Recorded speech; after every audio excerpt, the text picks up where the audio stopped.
오늘 말씀의 제목은 샘물이 흐릅니까? 라는 제목으로 말씀을 전하고자 해요. 특별히 오늘 이 4장에 등장하는 이 수가성 여인의 이야기. 남편이 다섯이 있지만 그 남편이 있다라는 것을 말하지 못하는 구구한 사연이 있는 그러한 여인의 이야기. 또 우물가 사마리아 여인과의 이야기라고 우리가 잘 알고 있죠. 특별히 우리 1절과 2절을 한번 같이 읽어볼까요? 1절과 2절 시작. 요한보다 예수께서 더 많은 사람을 제자로 삼고 세례를 주신다는 소문이 바리새파 사람들 귀에 들어간 것을 예수께서 아셨다. 사실은 예수께서 직접 세례를 주신 것이 아니라 그 제자들이 준 것이다. 우리 1절과 2절은 이미 우리 수요 기도회 때 한번 읽어봤고 왔어요. 잘못된 소문이 퍼졌죠, 그죠? 어떤 소문이었죠? 예수님께서 세례를 주신다는 소문이었어요. 그런데 예수님께서 세례를 베풀고 주시는 것이 아니라 누가 베풀었죠? 제자들이 세례를 베풀었고 주었어요, 그죠? 우리 이렇게 수요 기도회를 통해서 봤는데 또 하나 우리가 이렇게 볼 수도 있어요. 무엇이냐면 바리새인들이 예수님을 주목하여 보고 있다라는 것을 우리는 기억해야 돼요. 1절에도 보니까 바리새파 사람들 귀에 들어갔다라고 했어요. 그죠? 바리새파 사람들이 예수님을 주목하여 보고 있어요. 예수님을 따르는 사람들을 지금 주목하여 보고 있어요. 그동안은 다른 사람을 주목해서 봤어요. 누구를 봤냐면 세례 요한을 주목하여서 봤는데 이제 새로 등장한 예수님을 다시 주목하여 보기 시작한 거예요. 왜냐하면 그동안은 이 세례 요한도 마찬가지지만 회개는 어디에서 이루어져야만 했죠? 성전 안에 와서 이루어져야 했어요. 그래서 회개를 해야 하는 제물을 바쳐야만 했고 피 흘리는 제사가 필요했어요. 그런데 세례 요한의 등장으로 그 모든 질서가 파괴되어지기 시작해요. 무엇이죠? 회개가 어디 밖에서 이루어지는 거예요? 교회 밖에 성전 밖에서 이루어지는 거예요. 그래서 이 바리새인들이 세례 요한을 주목해 보았는데 그 위에 또 누가 등장해요. 또 다른 경쟁자가 등장하죠. 바로 예수님이 등장해요. 그동안 이 사람 바리새인들은 많은 것을 누리며 살아왔어요. 많은 것 우리 교회를 정화하시는 그 예수님을 우리 이야기를 통해서 그동안 이 사람들 얼마나 많은 것을 누리며 살아왔는지 우리가 익히 들었고 보았어요. 그죠? 그런데 이 모든 상황이 이제 흔들리기 시작한 거예요. 파괴되어졌어요. 질서가 완전히 흔들어져 버리는 그런 상황이 왔단 말이에요. 그러니까 이것을 그동안은 세례 요한 때문에 그렇게 봤는데 이제 또 누가 등장한 거예요? 새로운 예수님이 더 큰 것을 세력을 이룬 것을 보니까 예수님을 주목하여 볼 수밖에 없었죠. 그래서 바리새인들이 예수님께 찾아와서 예수님께 끊임없이 곤란한 질문들을 하면서 예수님을 넘어뜨리려고 하는 그러한 일들을 바리새인들이 하게 되는 모습을 우리 앞으로도 보게 될 거예요. 이것을 아신 예수님께서 그 자리를 피하세요. 3절을 한번 읽어보실래요? 시작. 예수께서는 유대를 떠나 다시 갈릴리로 가셨다. 불필요한 갈등을 피하기 위해서 유대를 떠나시는 모습을 볼 수가 있는데요. 여기 보니까 갈릴리로 가셨다, 또 유대를 떠나셨다라고 되어 있는데 이 떠났다는 것은 단순히 공간적인 이동, 여기에서 여기로 떠났다, 이동했다라는 의미도 가지고 있지만 더 깊은 의미가 무엇이냐면 예수님께서는 결단하고 이곳은 완전히 떠나야 한다고 생각하고 떠나신 거예요. 이 대목은 이 3절은요 예수님의 사역에 대해서 잘 보여줘요. 특별히 3절을 우리가 조금 더 깊이 살펴보면 예수님께서는 2절에 보니까 아셨어요. 무엇을 아셨냐면 자신을 경계하고 배척하는 것을 아셨어요. 그래서 더 이상 거기에서 머물고 계시지 않으시고 떠나기로 작정하셨고 떠났다라는 거예요. 3절에서. 근데 예수님의 사역에 대해서 3절이 잘 보여준다라고 했는데 무엇이냐면 이 대목이 굉장히 우리에게 중요해요. 왜냐하면 예수님께서 떠나시면서 복음이 유대 땅에만 이제 머무는 것이 아니라 이방 땅에도 전해질 것이라는 것을 암시해 주는 거예요, 여러분. 우리 국어 시간에 우리 암시 잘 알죠?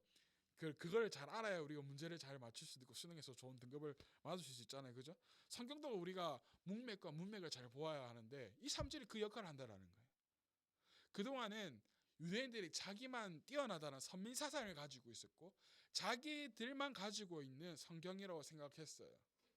자기들에게만 잘하는 하나님이라고 생각했단 말이에요. 그런데 이제는 그 유대 땅에만 머무는 것이 아니라 이제 이방 땅에도 복음이 전해질 것이라는 것을 암시하고 있는 거예요. 자, 그러면 생각나는 구절이 하나 떠올라야 돼요. 두 구절이 빡빡빡 떠올라야 돼요. 많은 구절들 가운데서. 뭐가 떠올라야 되는지 아세요? 마가복음 16장 15절. 마가복음 16장 15절. 또 예수께서 그들에게 말씀하셨다. 너희는 온 세상에 나가서 만민에게 복음을 전파하여라. 예수님께서 우리들에게 명령하신 이 사역, 유대 땅에만 머무는 것이 아니라 예루살렘과 온 유대와 사마리아와 땅 끝까지 이르러서 내 증인이 되라고 하신 거. 그게 또 어디 나오냐면 사도행전 1장 8절에 나오죠. 사도행전 1장 8절에 이렇게 나옵니다. 그러나 성령이 너에게 내리시면 너희는 능력을 받고 예루살렘과 온 유대와 사마리아에서 그리고 마침내 땅 끝까지에서 이르러 내 증인이 될 것이다 라고 말씀하시는 거예요. 그래서 이 요한복음 4장 이 3절은 굉장히 중요해요. 예수님께서 우리에게 명령하신 이 명령 이전에 예수님께서 이미 몸으로 보여주신 거예요. 유대 땅을 떠나서 이제 이방 땅에게도 복음이 전해질 것이야 하면서 어디로 넘어오는 거예요? 어느 땅으로? 사마리아 땅으로 이제 갈릴리로 가시는데 어디에 들리게 되냐면 사마리아 땅에 들리게 되는 거예요. 우리 4절도 한번 읽어볼까요? 4절 오늘 본문의 4절 시작. 그렇게 하려면 사마리아를 거쳐서 가실 수밖에 없었다. 자, 3절에 보니까 갈릴리로 가시는데 갈릴리로 가시기 위해서는 어디를 거쳐서 갈 수밖에 없었다? 사마리아를 거쳐서 가실 수밖에 없었다라고 나와요. 그런데 여러분 이 4절에 그렇게 하려면 사마리아를 걸쳐서 갈 수밖에 없었다라는 이 말이 우리 수요 기도회에 보았던 구절과 똑같은 구절이에요. 뭐냐면 30절에 보면 그는 흥하여야 하고 사여야 한다 할 때에 여러분 제가 이 구절에 대해서 문맥에 대해서 말씀해 준 게 있어요. 반드시 뭐뭐 해야만 한다. 영어로 말하면 must 라는 뜻을 가지고 있어요. 그래서 다시 말하면 그분은 반드시 흥해야 하고 나는 반드시 뭐 해야 된다? 세워야 한다. 이 4절도 마찬가지예요. 그게 단순히 갈릴리로 가시기 위해서 거쳐야 하는 곳이 아니에요, 여러분. 뭐냐면 반드시 내가 사마리아 땅으로 가야 한다라는 거예요. 근데 여러분 유대인들은요 절대 갈릴리로 갈 때 사마리아 땅을 거쳐서 가지 않아요. 제가 교회 톡방에다가 사진을 하나 올렸거든요. 사진 한번 보실래요? 자, 화살표 밑에 보면 뭐가 있냐면 유대 지역이 있어요. 예루살렘이 있단 말이에요. 근데 지금 예수님께서 남쪽에 있다가 지금 어디로 가셔야 되면 갈릴리에 가야 돼요. 오른쪽에 보면 사해 바다가 있죠. 네, 유대 그 예루살렘 옆에 사해 바다 옆에 사해 바다 위에 보면 갈릴리 호수가 있어요. 갈릴리 바다가 있어요. 보이나요? 갈릴리? 그 옆에 그 갈릴리 마을이 있단 말이에요. 근데 가운데 뭐가 있냐면 사마리아가 있어요, 여러분. 사마리아. 그래서 갈릴리로 가려면 어디로 가는 게 빠른 거예요? 직진으로 올라가는 게 빨라요. 그래서 사마리아 땅을 거쳐서 가는 게 빨라요. 그런데 유대인들은 절대 사마리아 땅을 거치지 않아요. 어떻게 하냐면 오른쪽으로 뺑 돌아서 가요. 오른쪽에 오면 긴 산 같은 것들이 있는데 그 산을 넘어서 우회해서 가요. 여러분 생각해 보세요. 아니 진짜 편하게 가면 이 당시에 그리고 뭐 차 있는 것도 아니고 걸어서 가는데 그냥 걸어서 직진해서 빨리 가면 되는데 왜 돌아가냐면 유대인들은 사마리아 사람들을요 사람 취급하지 않았어요. 개돼지 취급했어요. 상종하지 않았어요. 오늘 본문에도 보면 그 수가성 여인 사마리아 여인이 왜 유대인들은 상종하시도 않는데 나한테 물을 달라 합니까? 이렇게 말하는 거예요. 그래서 여기에는 역사적인 이야기가 있어요. 뭐냐면 아수르라는 아시아라는 나라가 이스라엘을 침공해요. 침공하면서 정복하잖아요. 정복하면서 이 사마리아 땅에다가 이 나라 사람들을 보내서 결혼을 시켜요. 식민지 정책 하는 거예요. 그러니까 피가 섞여 버려요. 그리고 그러다 보니까 유대인들이 이 사람들을 배척해요. 그러다 보니까 예배 드리려면 어디를 가야 돼요? 예루살렘을 가야 되는데 거기에다가 그리심산이라는 곳이 있는데 거기다가 성전을 지어버려요. 이 사마리아 사람들이 있던 사람들이. 그러다 보니까 유대인과의 갈등이 있었어요. 그리고 피가 섞였기 때문에 그들을 상종하지 않았다는 거예요. 그래서 그곳에 들리지도 않았어요. 직진으로 가면 곧바로 갈 수 있는데 굳이 돌아서 갔단 말이에요. 우리나라로 말하자면 여기서 그냥 곧바로 직진 서울에서 가면 되는데 굳이 충청도 땅 안 밟고 경상북도로 해가지고 강원도 땅으로 해가지고 서울로 돌아간단 말이에요. 자, 그런데 이때 사람들이 분열을 하고, 그래서 분열하고 배척하고 사람들이 그렇게 살아갔단 말이에요. 이런저런 이유로 유대인들이 이 사마리아인들을 무시하고 배척했어요. 그런데 굳이 예수님께서 어떻게 하시겠다는 거예요? 그 사마리아 땅으로 내가 반드시 뭐 해야겠다? 가야겠다라는 거예요. 예수님께서는 나는 세상이 차별하고 편견 때문에 배척당하는 그들에게 나는 반드시 가야겠다.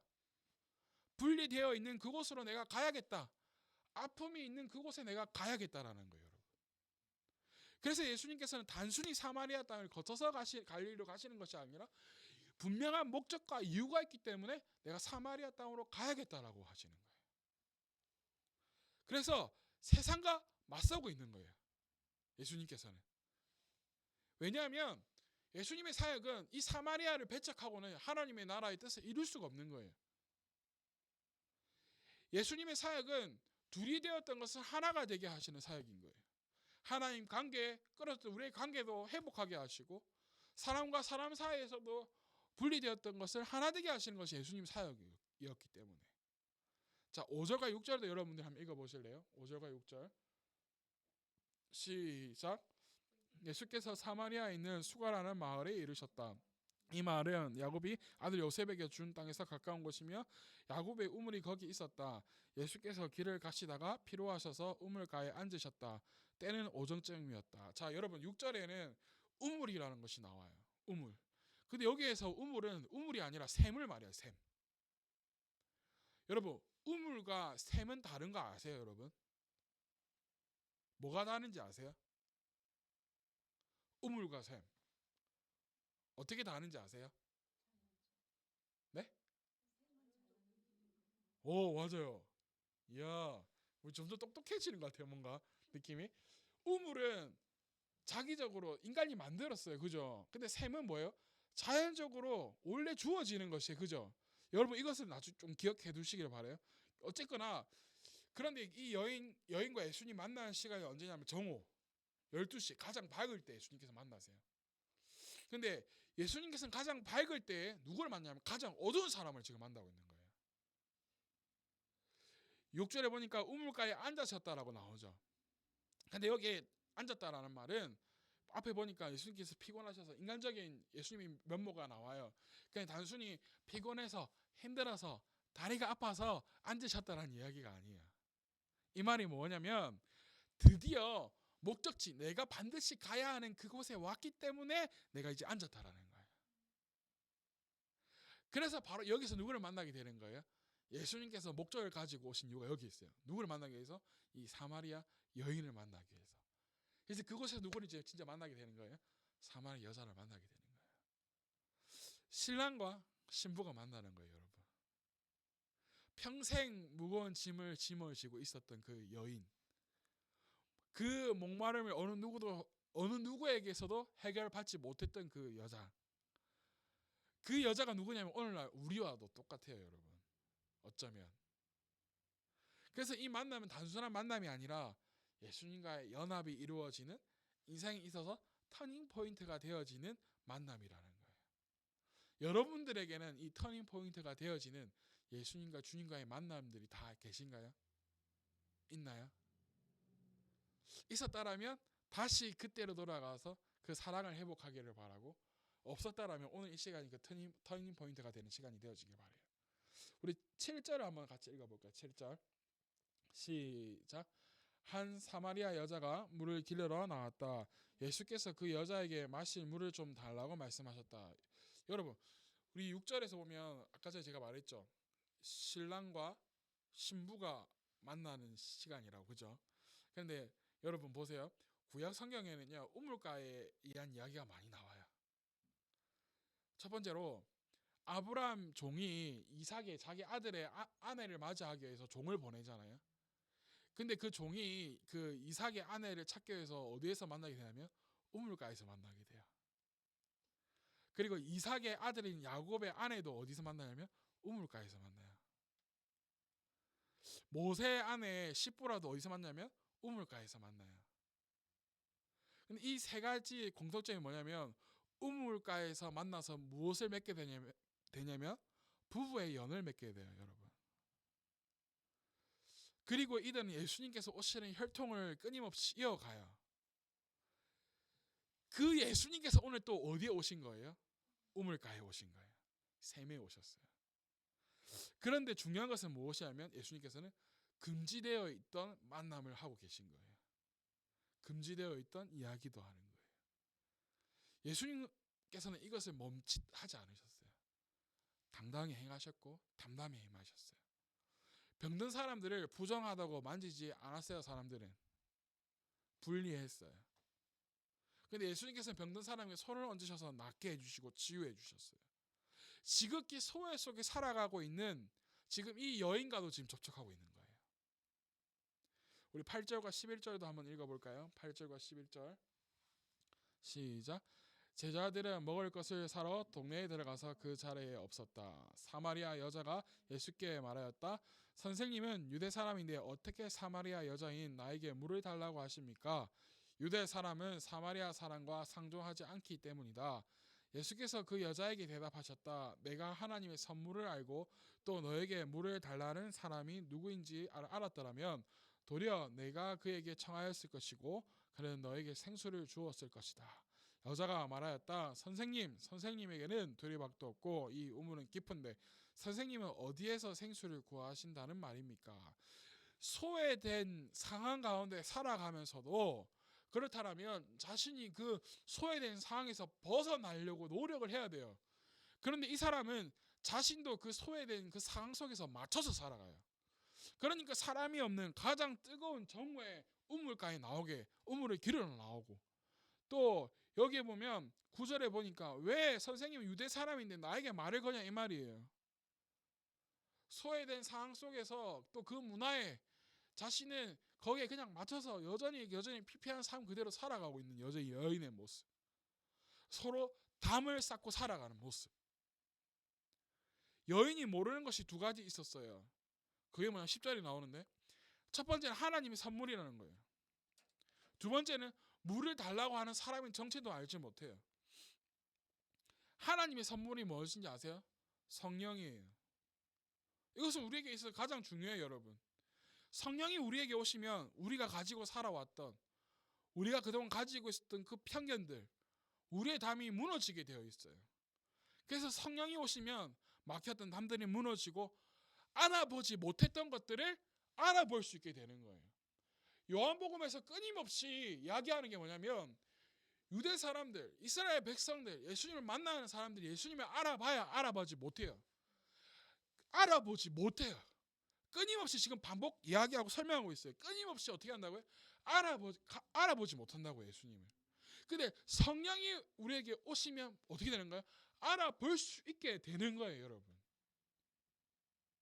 그래서 예수님께서 이 땅에 계시면서도 사람들이 보이셨지만 이제 사람들이 예수님이 없으면 더 믿지 않을 텐데, 그래서 예수님이 누구를 보내주시는 거예요? 나의 영, 또 다른 보혜사 성령을 우리에게 보내주신 거예요. 그래서 알아볼 수 있게 하려고. 자, 하나님의 선물을 모르기 때문에 누구를 또 알아보지 못하는 거예요. 이 여인이 예수님을 알아보지 못하는 거예요. 12절도 한번 읽어볼까요? 12절 시작. 선생님이 우리 조상 야곱보다 더 위대하신 분이란 말입니까? 그는 우리에게 이 우물을 주었고 그와 그 자녀들과 그 가축까지 다 이 우물을 마셨습니다. 사마리아 여인 여전히 예수님을 알아보지 못해요. 우리가 꼭 기억해야 돼요. 뭐냐면 알아볼 수 있는 게 축복이라는 거예요. 예수님을 알아볼 수 있는 게 그 축복이라는 거예요, 여러분.